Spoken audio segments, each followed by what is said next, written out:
A finales de 1943, el Tercer Reich estaba desmoronándose.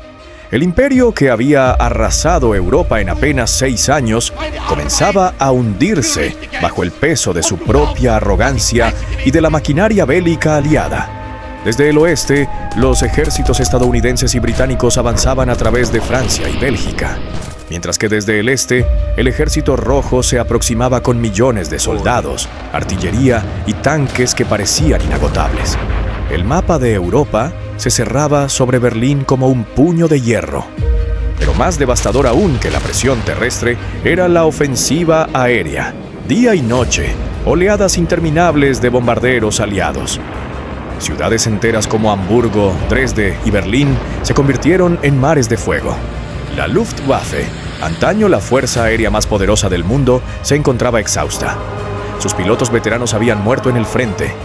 Los nuevos apenas tenían poco entrenamiento, y los cazas de hélice que aún podían despegar eran aniquilados por el implacable P-51 Mustang.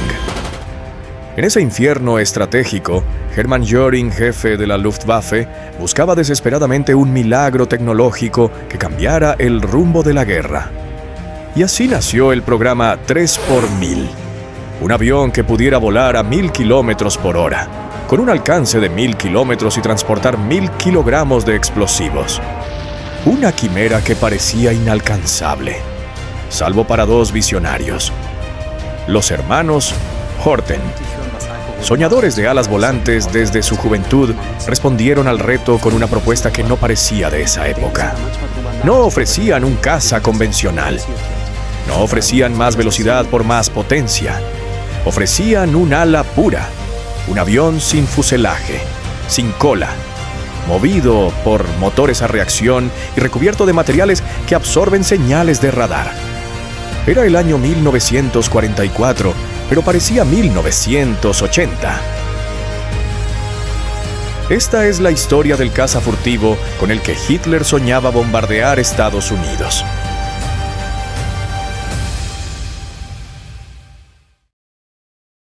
Los hermanos Reimar y Walter Horten eran pilotos y diseñadores poco convencionales.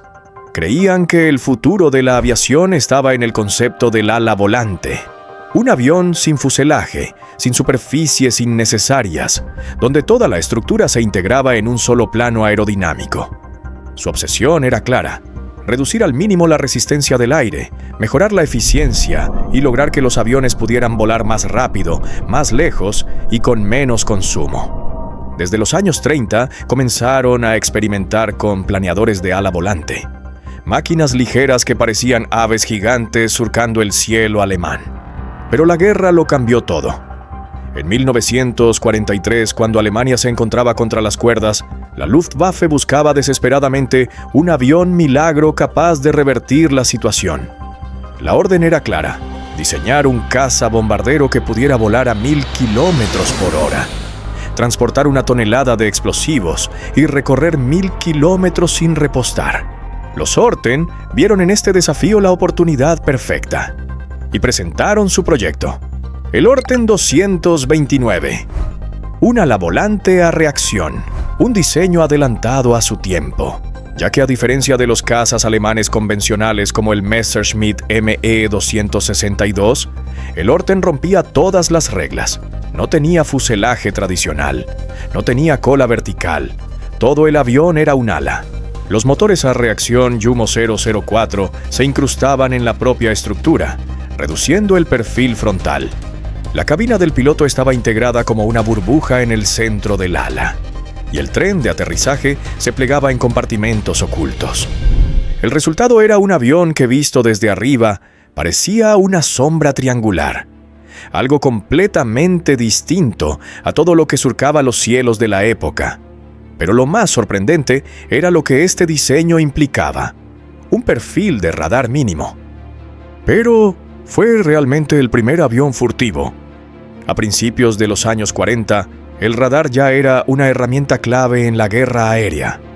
Gracias a él, los británicos podían detectar bombarderos alemanes desde cientos de kilómetros. Lo que dio a los británicos el poder defensivo que necesitaban fue el radar. Esta nueva tecnología les proporcionaba la distancia, la altitud y el número de aviones alemanes que se aproximaban por el Canal de la Mancha. La red de estaciones de radar británica, conocida como Chain Home, resultó decisiva, ya que guiaba a los cazas británicos para interceptar a los aviones alemanes.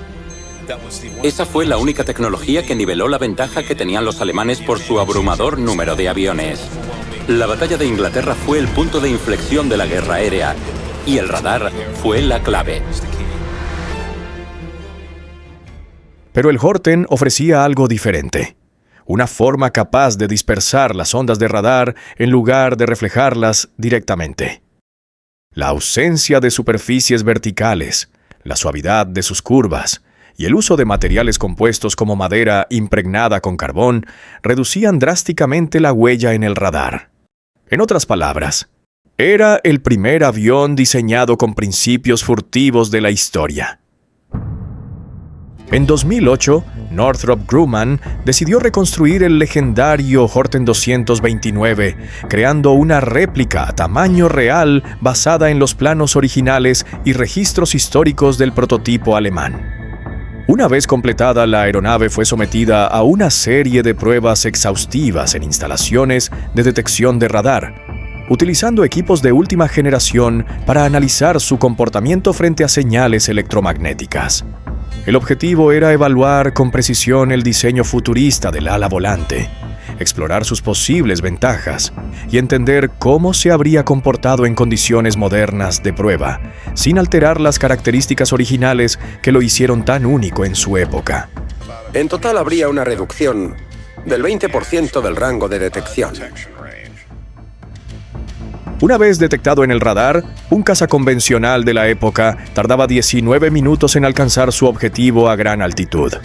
El Horten 229, gracias a su velocidad y baja detectabilidad, podía cubrir la misma distancia en menos de 8 minutos.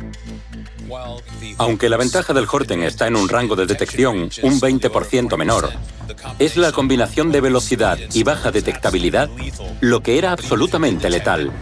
Porque aunque lo detectaran era tan rápido que a los cazas aliados les hubiera resultado extremadamente difícil alcanzarlo. Podemos imaginar la gran ventaja que el Horten 229 le hubiera dado a los alemanes. No me hubiera gustado estar en las fuerzas aliadas. El primer prototipo, el Horten B-1, voló en 1944, pero era solo un planeador sin motores a reacción. Sirvió para probar la aerodinámica y confirmar que el concepto era viable. El verdadero salto llegó con el Horten B-2, equipado con 2 motores Jumo 004. En febrero de 1945, el piloto de pruebas Erwin Seeler lo llevó al aire.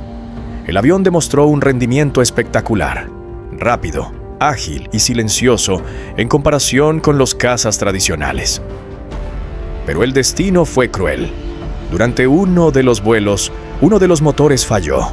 Seeler intentó realizar un aterrizaje de emergencia, pero el avión se estrelló y el piloto perdió la vida. A pesar del accidente, la Luftwaffe quedó impresionada por el prototipo, ordenando la construcción de más unidades. Pero ya era demasiado tarde. La guerra se acercaba a su fin.